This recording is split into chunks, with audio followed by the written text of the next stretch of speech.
যোৱাকালিৰে video' হয় আজি upload দিছোঁ কাৰণ সময় পোৱা নাছিলোঁ এডিটিং কৰিবৰ কাৰণে। গধূলি সময় মই আৰু শাহুমা ওলাইছোঁ বজাৰৰ পিনে। অকণমান বৰষুণো পৰি আছিলে যেনিবা। টমটমৰ কাৰণে ৰখি আছোঁ দুৱাৰমুখতে, কিন্তু টমটম এটাও নাই কাৰণ বৰষুণ মানে যিহে ডাৱৰীয়া বতৰ কৰিছে, টমটমো আহি পোৱা নাই। অকণমান সময় ৰোৱাৰ পিছত দেখিলোঁ টমটম এখন আহিলে আৰু মায়েক মই লৈ পেলাই বজাৰলৈ আহিলোঁ। বজাৰলৈ আমি কিয় আহিছোঁ আপোনালোকক কওঁ বাৰু। যিহেতু 12 তাৰিখে হনুমান জয়ন্তী, আমি হনুমানজীৰ মূৰ্তিৰ কাৰণে এখন ধুনীয়া কাপোৰ এখন চাবলৈ আহিছিলোঁ, যাতে তেওঁৰ কাৰণে এটা ধুনীয়া ড্ৰেছ আমি চিলাব পাৰোঁ। কাপোৰ দুটা পচন্দ লাগিলে আৰু আমি লৈ আহিলোঁ। লগতে যিহেতু আজি ৰামনৱমী, আমি ৰামনৱমীৰ কাৰণেও কিছুমান বজাৰ কৰিলোঁ।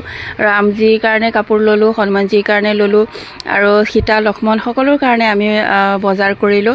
লগতে পূজাৰ সামগ্ৰীও কিছুমান শেষ হৈ গৈছিলে আৰু যিহেতু 12 তাৰিখে পূজাৰ সামগ্ৰী বহুতখিনি লাগিব, আমি বহুতখিনি বজাৰ কৰিলোঁ। লগতে হনুমানজীৰ কাৰণে মালাটো ইমান ভাল লাগিছে, লৈয়ে ল'লোঁ।